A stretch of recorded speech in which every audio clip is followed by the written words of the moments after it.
So today we discuss Hindu philosophy. Now before we get into that main subject, I will tell you a very small story. There was a king and he once wanted to know in detail how his ancestors had lived. Like they were also kings. So he put lots of historians on the job. And the historians kept on working for years and noted down the achievements of all the ancestors of that present king, the then king. And finally some 15 or 20 big volumes were written about the achievements of his ancestors. So when the king saw those volumes, he said, well, I don't have time to go through all this, make a shorter version. So the historian sat down again, rewrote the entire thing, and they wrote that entire history of his ancestors, maybe in one volume. The king said, look, I don't have time to read this much, okay? Make it shorter. So after some days, historians came again. They had written on a piece of paper the entire history and story and achievements and everything of all the ancestors of the king. It was written, your ancestors were born, they lived and they died. And the king was happy. See, ultimately this is the story of each one of us. We are born, we live and we die. This alone is the story of practically everyone on this planet. We don't know about other planets, we don't know about ETs, we don't know if there are other civilizations which have greater goals. But we, on this earth, we behave exactly like this. There are some people who believe that if we can acquire some knowledge of the world, some scientific knowledge, or knowledge pertaining to some other field, we would be satisfied. This idea is beautifully expressed by one incident from Swami Vivekananda's life, which I think I mentioned earlier. That when Swamiji had gone to America, there he had met Mr. Robert Ingersoll, who was an atheist and a great speaker. He considered himself a great philosopher. And there Ingersoll said, look, Ingersoll was pretty old when Swamiji went to meet him. And he said, look, I am sure of my life. I am sure of this present. Here is this orange before me. And I know I have to enjoy this orange. This is the ultimate. This is life. So, and then Swamiji said, I fully agree with you. But being an Oriental, my choice won't be of orange, but a mango. Because in India we have mangoes are to be found more easily. He said, I also want to enjoy my fruit. And I want to enjoy it to its last drop. And because I know I am in no hurry, I can squeeze it to its last drop. And then he said that famous statement for which we brought up this incident. He said, you think that once you are born, once you have lived, and if you acquire some scientific knowledge, if you acquire some knowledge, it's enough. For us, it's not. We are not going to be satisfied only with the how of things. We want to know the why of things. That is, when we look around, we find that either we have people who are like the kings of that story where those kings were born, they lived and they died. And then we have people like Robert Ingersoll, who believe that death is the end of everything and we need to make the best out of it. And for that, if we have some scientific knowledge, we have some knowledge, it's enough for us. And as you know, and as everybody knows, there are people who believe that if we can add bit of religion into it, there is value addition. There is value addition in life once you say that, okay, my life is here, I am here to enjoy life, but I'll also acquire some knowledge. The moment you say you want to acquire some knowledge, or to have a smooth life, or to enjoy life, there is some value addition.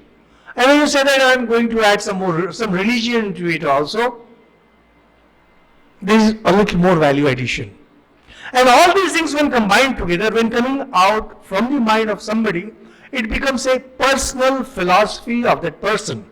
Remember it, whenever we talk of philosophy, ultimately it's personal philosophy. Everybody has his own philosophy, and when we say that I'm a follower of this philosophy, or when we say that I'm a follower of this religion, nobody is ever a full follower of any system. Everybody adds something from his or her own side. And ultimately it's your personal philosophy, personal outlook and personal religion, because you always add something from your own side.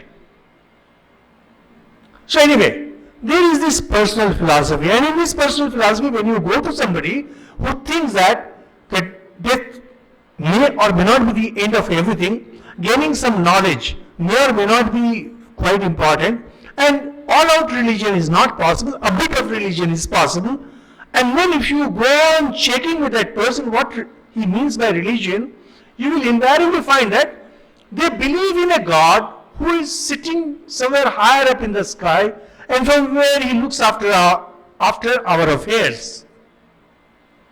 And it's God who keeps us safe, who keeps us happy, and things like that. It's more like a grandpa in the family who tries to make his grandchild happy, playing with him, cajoling him, giving him chocolates and things like that. And compared to, in relation to grandpa, God is slightly different in the sense that we believe that we need to respect his words, we need to respect his commands. And if there are transgressions, we call that sin, and they need expiation.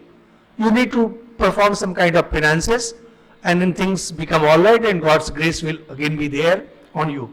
Now see, it's something very interesting that, to be very honest, religion has nothing to do with such a belief.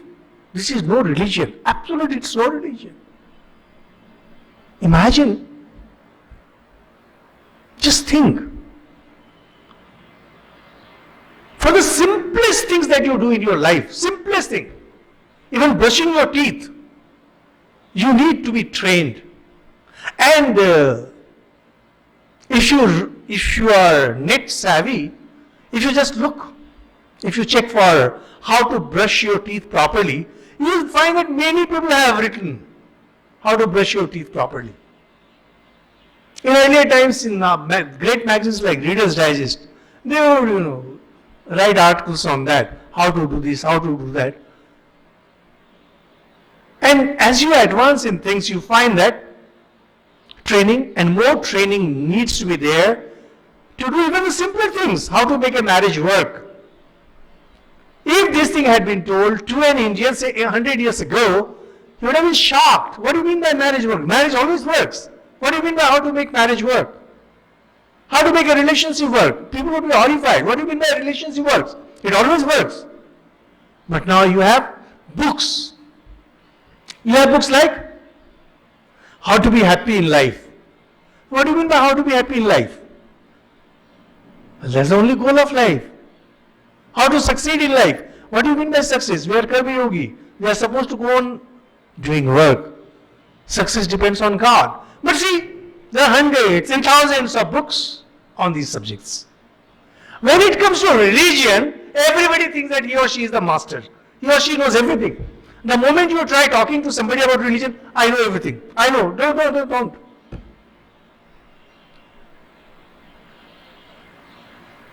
The simplest things of life require training. And the most complicated thing in life, religion, people think they know everything about it. Once somebody was talking like that, I said, there's a housewife, homemaker. Now they call homemaker. No, this is one very interesting thing of the modern civilization. Shakespeare had famously said that a rose called by any name would smell the same. We keep on changing the names. So housewife becomes housemaker. And after some days, the name will again change to something. So there is this housewife, she cooks. She puts together the ingredients. And she comes up with some ingredients, spices and all. And she comes up with some beautiful dish. What do you call that lady a chemical engineer? Simply because she mixes those chemicals, spices and all? No. A housewife is not a chemical engineer simply because she cooks. Similarly, a person is not religious simply because he knows a little bit of religion here and there. You don't become master of religion just by doing these ordinary things. You need to be properly trained. In matters of religion too, you need to be properly trained. And the mumbo jumbo that these teachers are teaching all around. And there are people who take pride in telling that Maso Kagad Kali Chuoni, Kabir Das was there. Kabir Das was an illiterate person and his poems are so famous. And he very proudly wrote, very proudly, that I never touched paper and pen in my life. But Kabir Das was a realized person. And there are people today, maybe in his tradition, who proudly proclaim, I've never read Gita, I never read Upanishads. And their conditions, it's their condition that's described best in the Kathob Mission, Andene Niyamana Yata Anda. As a blind leads a blind, just like that, the teachers are leading their students. Religion needs proper training. And of all the proper training in religion, the most important is understanding of philosophy. How religion works. Religion runs on, you can say, 4 wheels, or religion has 4 pillars. We have been discussing this repeatedly. The first one is philosophy. The second one is mythologies, stories that convey the deep spiritual truths of that religion. And then there are rituals that cover all kinds of conducts and also prayers and all. And finally, the social conduct. So, sometimes the social conduct and the rituals, they are combined together, known as rituals. But usually it's four distinct classes of literature there in Hinduism. And these 4 distinguished kinds of studies are there in every religion. Of these, philosophy is the most important. Because spirituality, when translated directly, absolutely directly, there is absolutely no kind of dilution. You can say that philosophy of a religion is as good as its spirituality. When a thing is understood by the mind, when spirituality is understood by mind, it is philosophy. And when that philosophy is actually realized, when you have realized this truth, this becomes spirituality. For example, let's say Advaita. Advaita is a philosophy. Advaita is an outlook. Where you say that whatever is there is God, whatever is there is Atman, and everything else is Maya, is play of name and form. When this philosophy is practiced in full, you are a great person. But still, you are moving in the realm of philosophy. It's your way of life, it's philosophy of life. A time comes when you are doing sadhana, spiritual practices, and suddenly that veil that separates the spiritual truth from your mind, that veil gets torn away. And then you see what you have been practicing all along, that alone is the truth. The fundamental difference between philosophy and realization, that is conviction and realization, is that if you have the highest conviction, you may fall down from there, because after all it's the mental world. But in case of realization, once you have the realization, nothing can shake you from there, because now you don't know it is this. A person who has been to Delhi, he will never doubt the existence of Delhi. He will never doubt the existence of Lal Killa and Qutub Minar. Person who has only read books may think that, well, maybe these are all cooked up things. That's the fundamental difference between philosophy and conviction versus realization. So, the biggest problem, if you don't study philosophy and if you don't go deep into the philosophy of any religion or any spirituality, the problem is the understanding goes skewed, understanding goes wrong, and then you perceive things wrongly. You become a fanatic, you may become a killer, you may become practitioner of wrong things, your life may degrade. So philosophy in any religion is the most important thing, of course, next only to realization. Realization cannot be compared with anything else. But realization is not possible for everybody. The highest in the world of religion is philosophy. And before we start Hindu philosophy, we will just have a brief look at what exactly philosophy is and how Western philosophy works and how Indian philosophy works. So when we look at the world of philosophy, we find that philosophy basically means knowledge, acquiring knowledge. And when you acquire knowledge, this is not knowledge of ordinary, say, mathematics or physics or this world. It goes at deeper level. It moves at the level where things really originate. But when we talk about higher philosophy, particularly philosophy related to religion and spirituality and pure learning, usually it discusses origin, our continuation, and our ultimate destiny. Every philosophy has to explain these three. Where from have I come? Why I am here? Where will I go? Now these questions do keep coming in our minds once in a while. When we are lonely, when we are upset, when we get depressed, we feel lost. These are the moments when these questions come. I wonder after why I am here, what will happen to me after I die? Is there an afterlife and things like that? What is pretty casual for us, in philosophy those things become very systematic. Once it becomes systematic, there are great minds, truly great minds, who have given their lives working on these questions. They take up a question, they take up an issue, and devote their life, their entire life on that. They're living that question. They're dreaming on that question. They're thinking on that question. And it is then that those masterpieces come up. We may ridicule a philosophy, we may contradict a philosophy, but we have to remember that the moment we have decided to contradict a philosophy, it shows there is a greatness about that philosophy. Because the great minds that worked out those philosophies devoted their life to that. Now when we look at Western philosophy, it's a huge philosophy, genuinely a huge philosophy. And it's very difficult to master Western philosophy, excepting by the great teachers. The great university professors, they alone can master Western philosophy. It's not possible for us commoners to master those things. But for our convenience and to understand things properly and to get Hindu philosophy in perspective, we need to just know a little bit of Western philosophy.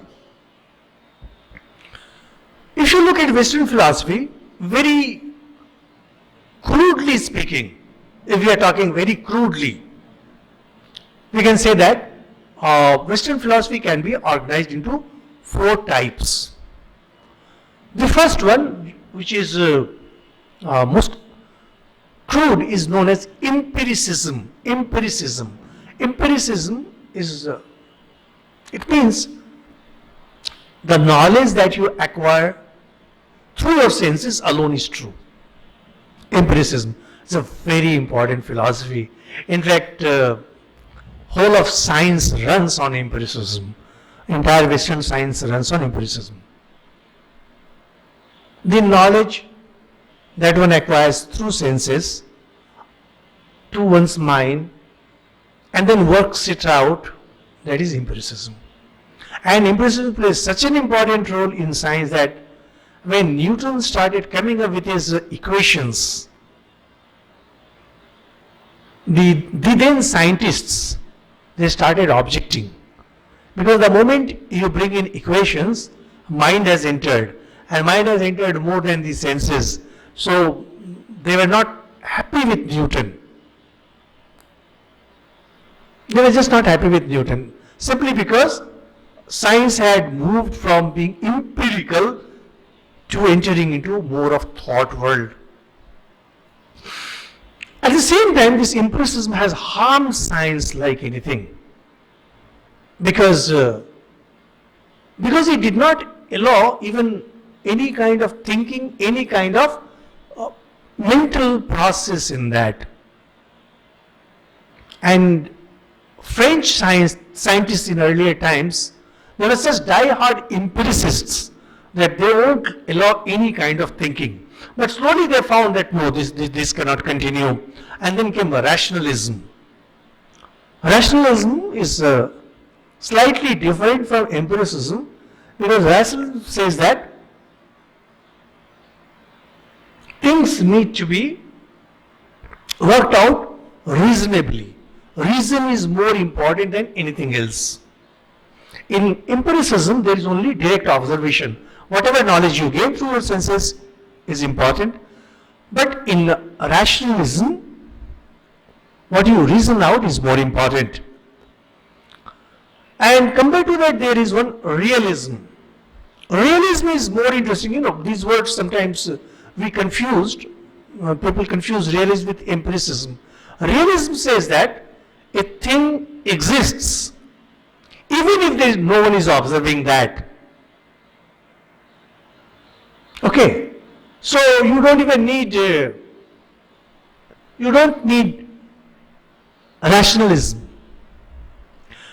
To give a very simple example, there is a forest and a tree falls down because of some storm.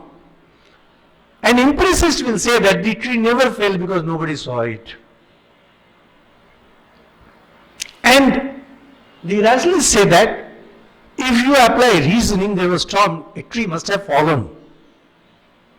And realism says, forget whether anybody observed it or not, thing will always be there. Whether anybody perceives or not perceives, if there is anybody to perceive this world, it is very much there. And outside these three come idealism.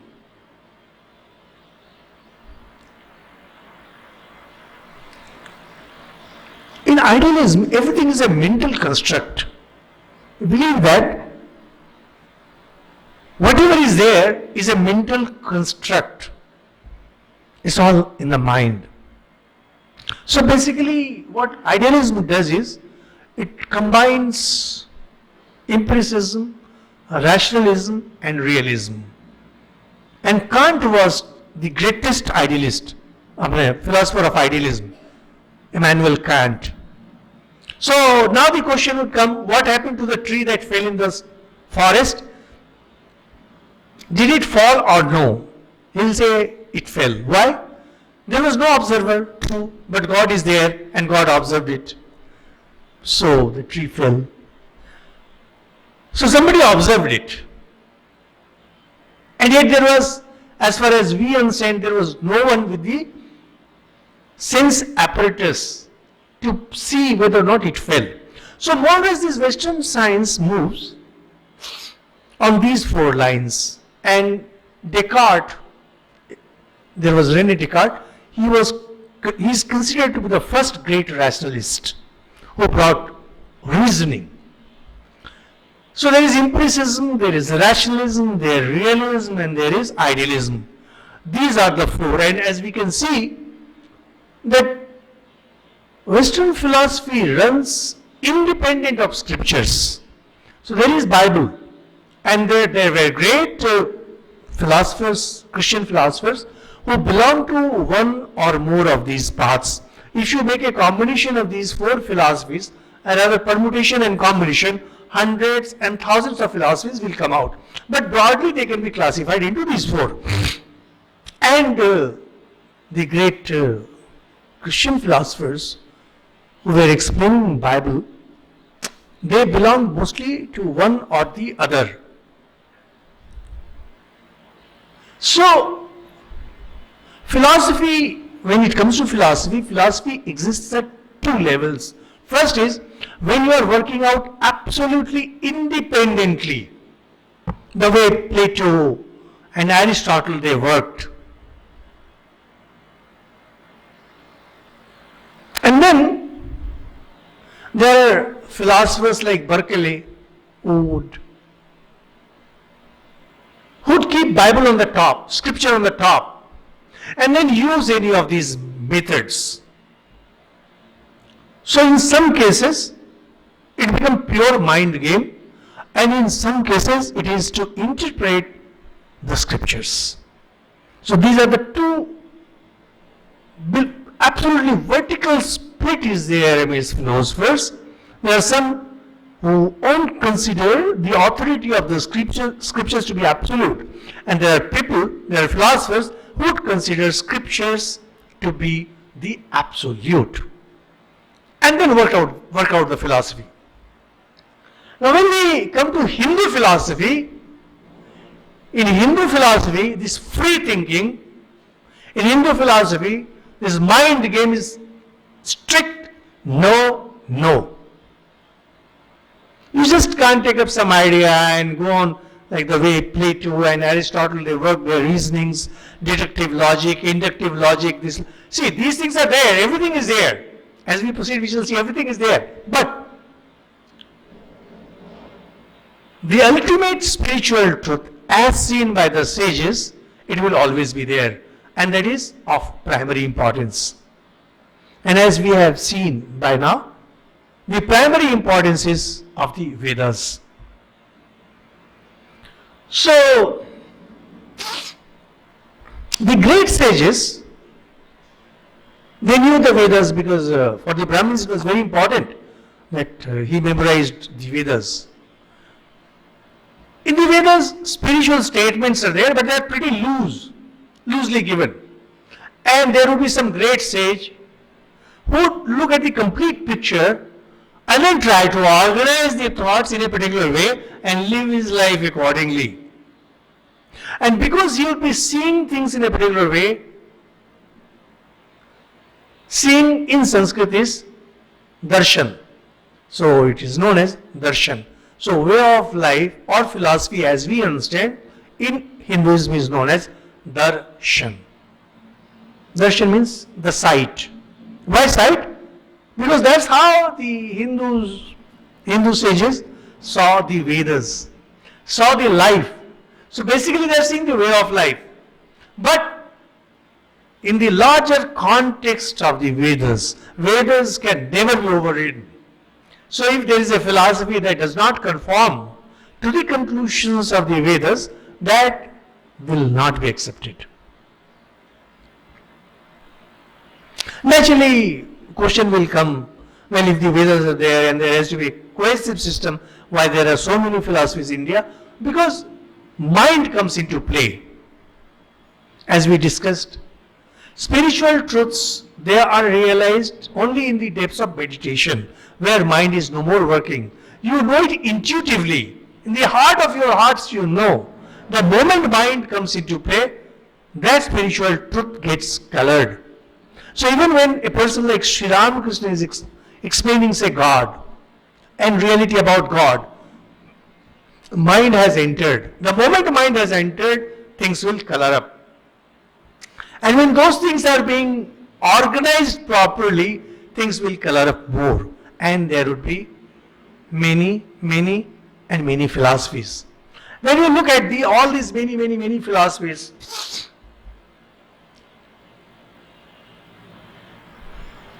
we really don't know how many philosophies are there in India. It says that there are 6 major philosophies.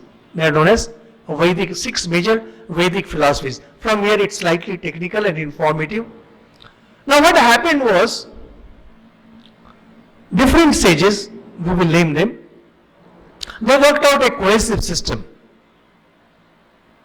which was their philosophy.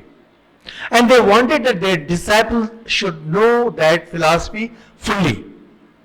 So they wrote down those philosophies in sutra form, aphorism. Aphorism basically means just 2 or 3 words. Now, student would study under the teacher, know the entire philosophy, and to keep that entire philosophy in their head, they will memorize all the sutras. And these 6 philosophies, each one of them was in number of sutras. For example, Vedanta was noted down by Vyasa in 555 sutras, aphorisms. And then we have Yoga philosophy, which we will be discussing. It covers around 120, something like that, aphorisms. Now with time it so happened that Master passed away, and there were disciples, and there were disciples of disciples, and slowly, the main philosophy was lost, and only the sutras remained. So now there was a need to reconstruct the philosophy. So the commentaries would be written on them. And when the commentaries would be written, that is, there is that whole has been condensed into small. And with that small, again that whole is being created. Now naturally that mind comes into interplay. And because of this, different minds will interpret those aphorisms, those sutras differently. And naturally, the same school of thought will have different philosophies. So in Vedanta, we really don't know how many philosophies there are. Only in Vedanta. Because there are Vedanta sutras. Everybody writes his philosophy based on those sutras. And yet, people will be interpreting them differently. Now, there are 6 Vedic philosophies. First is Sankhya. It was given by Kapila. We will be discussing each one of these philosophy not in much detail, but we will have a basic idea of these. Then there was Yoga by Patanjali. Then there was Nyaya by Gautam, and Vaisheshika by Kanada, and Mimamsa by Jaimini, and Vedanta by Vyas. So these are the 6 orthodox philosophies known as Vedic philosophy. These 6 philosophies are based strictly on what the Vedas say. Now because the Vedic tradition through the Brahmins was a very strong tradition, they called themselves Astik darshan. Astik means to have faith, and Astik darshan means to have faith in the Vedas. The philosophies that are based on the Vedas are known as Astik darshan, and the philosophies that are not based on the Vedas are known as Nastik darshan. In Indian languages, Astik means one who has faith in God, Nastik means an atheist. But here, Astik means the philosophy that is derived from the Vedas, Nastik means that which is not derived from the Vedas. Now each of these philosophies was written by some great mind, and it is very difficult to study them, to keep them in mind. In 14th century, there was one great scholar, Madhavacharya. Should not be confused with Madhvacharya, who taught dualist. No, Madhavacharya was a scholar. What he did was, he was a great mind. So he collected all the available philosophies of India and wrote a beautiful work in verses. And there he writes 16 philosophies, mentions 16 philosophies. In those 16 philosophies there is Shaiva philosophy, Pashupat, and there is this Shakti philosophy also, and Jain philosophy and Bauddha philosophy, etc. But the division, 6 Vedic philosophies and other non-Vedic philosophy, it continues. And the great minds who wrote Indian works on Indian philosophy like S.N. Dasgupta and Dr. Radhakrishnan, and then there is one beautiful book from Calcutta University, placed by S.C. Chatterjee and D.M. Datta. I think, simply a masterpiece, Indian philosophy. Very short and absolutely clear compared to others.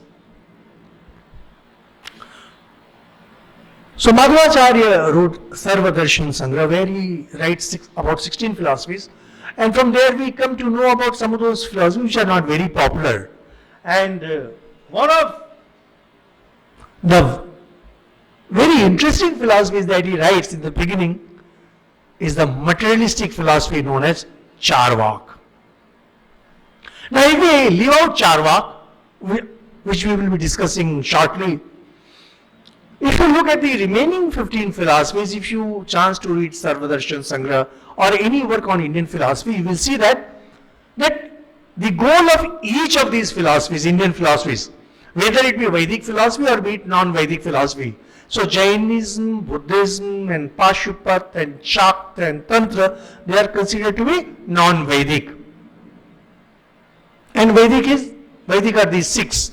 They are known as 6 systems of philosophy: Shad Darshan, Sankhya Yoga, Nyaya Vaishesik, Mimamsa Vedanta, and sometimes they are also known as Purva Mimamsa, Uttar Mimamsa. Goal of each of these philosophies, including Charvak, is blessedness, maximum happiness. Now, how they define maximum happiness is different in each of these philosophies.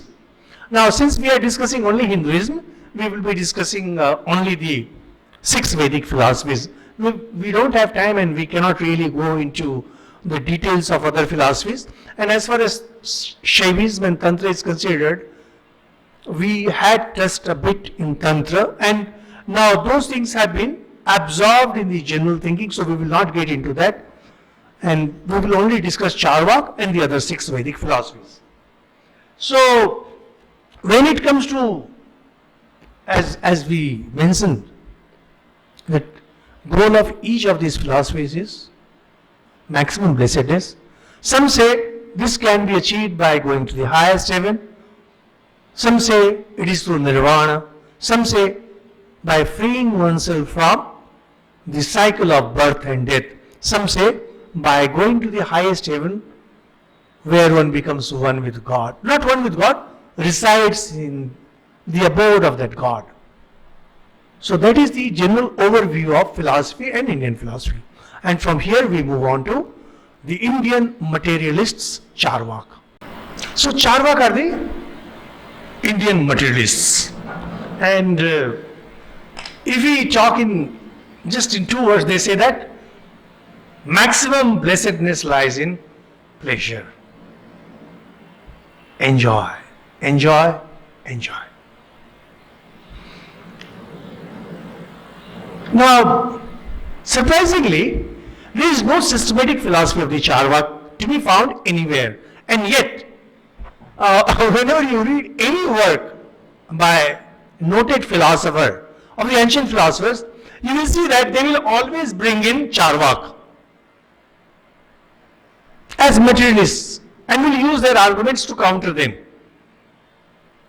So it means that there never was any system called Charvak, and it is more of product of mind by the great sages who brought in the idea that a common man thinks like that, and how wrong and how irrational it is.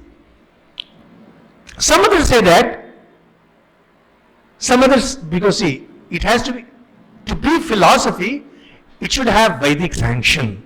So there is 1 or 2 verses here and there in the Vedas that seem to be indicating the spirit of free thinking. And there was one sage, Lok, and Lok had one son, Brihaspati. And they say that Brihaspati is the founder of Charvak philosophy. And because he was son of Lok, this philosophy is also known as Lokayata. Lokayata. And Charvak, there is no unanimity about why it's known as Charvak. Some say that it is from Charvak, beautiful, sweet sounding words. And some say it's because of Charvan. It's all about eating, and Charvan means eating and ruminating. But Brihaspati was also the teacher of the gods. So how can Brihaspati be teaching such a preposterous philosophy which we shall discuss? So it says that Brihaspati taught it deliberately so that the vicious minds not fit to study Vedas should go away. You know, Hindus, they have such a rational mind that they can make even the wrong things fit. We just not mention that Bhagwan Buddha, Lord Buddha, belongs to Nastik darshan because his philosophy is not based on the Vedas. And yet, Bhagwan Buddha is worshipped as an incarnation of Vishnu. It's a contradiction. In his own time, Buddha was criticized because he did not conform to the Vedas. And yet, in later times, he was accepted as an incarnation. Why? Say that Buddhistic philosophy is completely wrong. It is demonic. It's wrong. And Bhagwan, Lord Vishnu himself incarnated as Buddha and preached Buddhism to mislead people. The demons who are born as human beings, they needed to be led to destruction. That means Lord Buddha is incarnation, but his preachings are all destructive. What an argument. If you talk to any scholar, he will say that Lord Buddha, yes, he is. In the 10 avatars, 10 incarnations, he is one. Now what about his philosophy? Oh, it is demonic. It was worked out so that the vicious minds can go to hell. And I won't be surprised if later Hindus come up with similar arguments about prophets of other lands. That prophets will be worshipped, but their philosophies will be derided. Using the same argument. And the same argument they have used for Charvak also. Says that Brihaspati, yes, he is a great sage. But why did he teach this philosophy?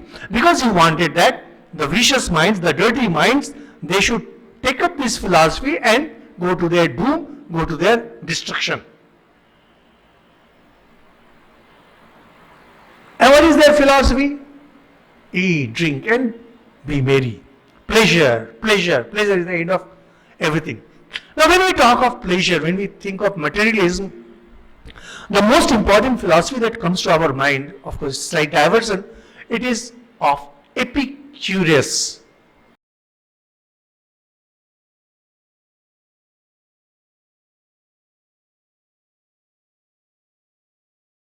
Epicurus, he was a Greek philosopher in 300 BC or so. And Epicurus was a great sage. He was a sagely person. And he did not like the outlook of Plato and Aristotle. He was opposed to them. He said that maximum pleasure is the goal of life. Exactly the way Charvak say. Maximum pleasure. But he said that if you go into sense pleasure, to acquire it you will have to suffer. And when it goes away you will suffer. So to avoid that suffering, you should stay away from physical enjoyment. So mental enjoyment is more important than physical enjoyment because maximum pleasure is the goal of life. And Epicurus himself, he was such a great believer of his own philosophy. He lived a very frugal life. His life was very simple. And that is what he preached his disciples. That lead a very simple life. Otherwise, if you go for the smaller pleasures of the world, you will be losing out on higher pleasures of the mind. And he was such a firm believer, he never got married. He said marriage will always bring pain. So to get the little pleasure of marriage, one should not get into the deeper pains of marriage. But of course, he never objected to others getting married. He personally did not marry.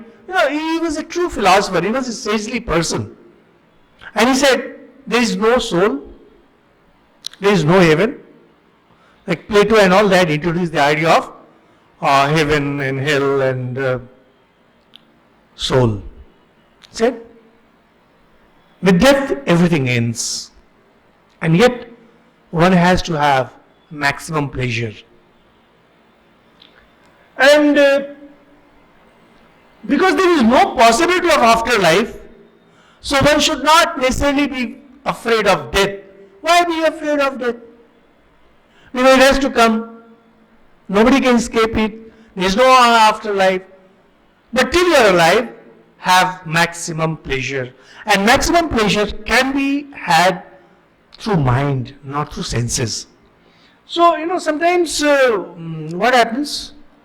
Charvak is confused with Epicureans, and we do use these words. Actually, what happened, there was this maximum pleasure, and people of later times, they somewhere got mixed up, and they thought this maximum pleasure is maximum sense pleasure. So for them, Epicureanism, whenever you get the term Epicureans today, it implies eat, drink and be merry, that is enjoy life. But that was not what Epicurus meant. He meant maximum pleasure, and he had very clear definitions, and he himself was a very sagely person. And his followers were also pretty sagely, but now the meaning had changed. But mind it, his philosophy was enjoy maximum pleasure through mind, not through body. Charvak, they are not like that. And because there is no systematic philosophy, we do not know who really founded it, who really spoke it, although in Valmiki Ramayana also we find mention of such outlooks, and in Mahabharata also we find mention of such things, and Sarvadarshan Sangra talks about Lok and Brihaspati, but Sarvadarshan Sangra is written sometime in 14th century, and the verses, that the popular verses, one or two of we will be quoting here, these were all written down by Madhavacharya. So we can't take these things very seriously. But we have to take it seriously because Charvak is within each one of us. Everyone who thinks that he is rational, essentially is Charvak. Everyone who thinks that he is religious, actually he is Charvak. And everyone who thinks that he wants God realization and Thakur and things like that, essentially they are Charvak. And what Charvak says, Yavat jivet sukham jivet, ridam kritva gritam pivet. Look, till you live, enjoy life. If need be, use your credit cards. Like in those days, credit card was not there, but Areno was there, credit was there. Says, go borrow ghee. Ghee is clarified butter. Like when you are having your food, the staple food in India is rice and dal. Poor people in earlier times, they used to have roti and dal, the thick bread and dal. And it doesn't go down your throat. So they used to put some sneha, some lubricant, and ghee was the best. How do you get ghee? Because ghee is an expensive thing, just go and borrow. Basmi bhutasya dehasya kuta punaragmuna. Once you die and you are burned on the fire, nobody has ever seen anybody returning. Why bother? Live. Enjoy. Go on taking credits. Use credit cards. Once you are dead, nothing matters. Enjoyment. Pleasure is the ultimate word. So it says that present life alone is what is there. There is no afterlife, nothing. And how do I came? What is my soul? That question of soul comes. Who am I? As we discussed, that every philosophy has to explain. Who am I? Why do I live? Where will I go? So Charvak also explains this. Who am I? You were born through the lust of your parents. Your parents lusted and the result was you. You are the mistake of your parents or product of your parents in whatever way you see. And what is the end? Death is the end of everything. Bhasmi bhutasya dehasya. Once you are burned to ashes, nothing else remains. So don't worry. And but what about this God, soul? There is no God. There is no soul other than this body. There is no heaven. There is no hell. And so how come all this? Creation is affected by matter acting on matter. This is what makes it materialism. Materialism essentially means where matter is the ultimate truth. Where from has the matter come? Well, it was all along there. But how is variation? It's matter working on matter. It says, Jada bhuta vikareshu chaitanyam yatu drishyate. The way milk changes into curd, the way things transform into other things, just like that, there are occasions when dead matter, inert matter transforms into life form. There is no consciousness. Consciousness is basically the same as inertness, just that there is some kind of transformation.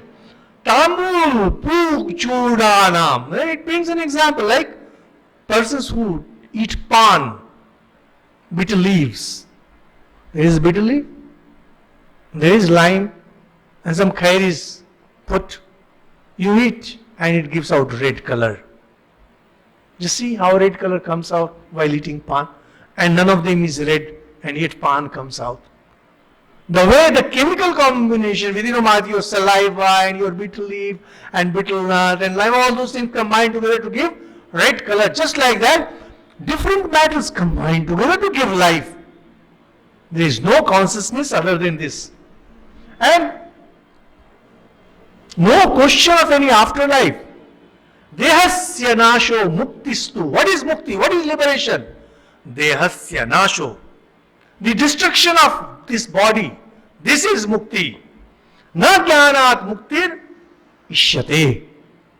All these Vedantas, these other philosophers teach us that self-knowledge is mukti. It's all rot.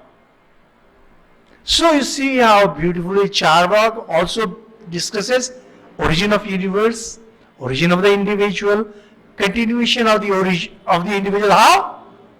Rinam katva gatam pivet, in your life. And what's the mukti end? Death. What is mukti? Destruction of the body. Matter has disintegrated, and that is mukti. Na swargo, na apavargo.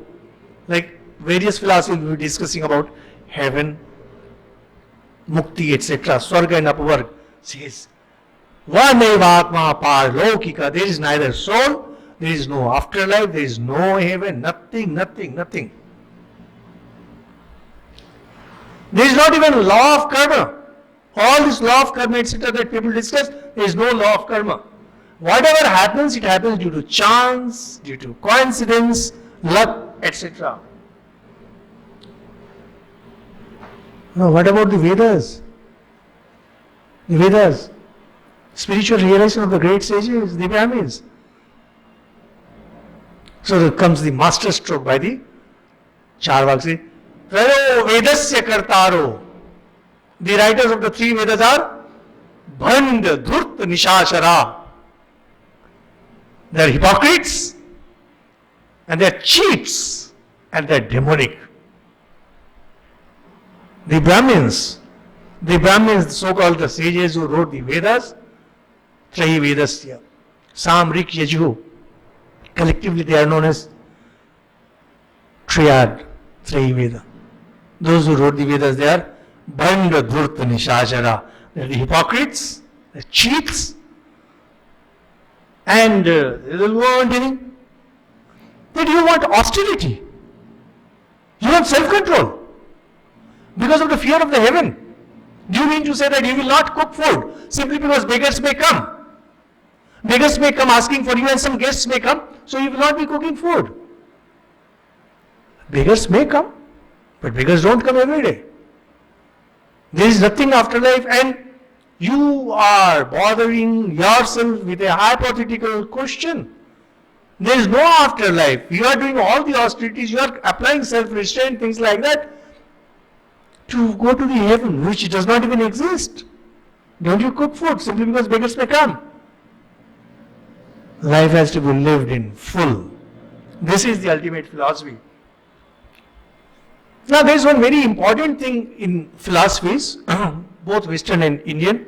It's known as methods of knowledge. How do I acquire knowledge? And as we proceed, we shall be discussing a bit of it, not in detail because it's a highly technical thing. Like the empiricists, which we mentioned, Charvak believes in the knowledge acquired only by 5 senses. Whatever comes through 5 senses, that alone it accepts. Because to be philosophy, you have to very clearly say what is your method of knowledge. So for the Charvak, method of knowledge through 5 senses. Then comes, what about reasoning? See, no, there is nothing called reasoning. You have some past experiences. When you see that, you just put them together. So past experience is also part of your sense knowledge. So there is nothing called reasoning. Like empiricists do not accept reasoning, in the same way Charvak also do not accept reasoning. So deductive logic and inductive logic, nothing. These things have no value. Like if you work things out, even then they will ultimately boil down to sense knowledge. So, well, as we can see that ultimately these are the sweet sounding words. And although we may laugh at it, particularly those who are interested in philosophy and Hinduism and Indian religion and Indian philosophy, but you will be shocked when you analyze yourself that most of us, although we may say that we believe in God, we believe in afterlife, but at heart we are all Charvak. At heart we are all Charvak. And unless we can get out of this mentality of Charvak, philosophy cannot enter our life, religion cannot enter our life. When we talked about gaining some knowledge in life, having a little brush with religion, we are forgetting that we use that knowledge and we use religion only to enhance our present life, to enhance our sense pleasure, which is the ultimate philosophy of the Charvak. We pray to God so that we may stay happy. But that is what Charvak says. So you are bringing God also into Charvak philosophy. You want religion also for the use of your materialism. There is science. Science is pure knowledge. But we use science in the form of technology so that our life is enhanced. So whatever we may say, we may say that we are rational, our approach is rational, and I am scientific minded, and we have in Kolkata some people known as rationalists or something, I don't know. There is some term for it. And we may say that we are religious, and we are spiritual. And there is a younger generation that says, I am spiritual, I am not religious. No. We are only Charvaks. We are only materialists. We use science, we use religion, we use reasoning, and we use spirituality, everything just to enhance our sense pleasure. Unless one comes out of this sense pleasure, and that's why Charvak plays a very important role in Hindu philosophy. Unless one comes out of it, one cannot grow in spiritual life. And the other 6 philosophies that we will be discussing one by one, they systematically demolish every argument given by the Charvaks, although it may not be possible for us to discuss each and every argument, but just know it from me that every argument is demolished. And that's when true spirituality begins, a higher life, a cultured life begins. Thank you.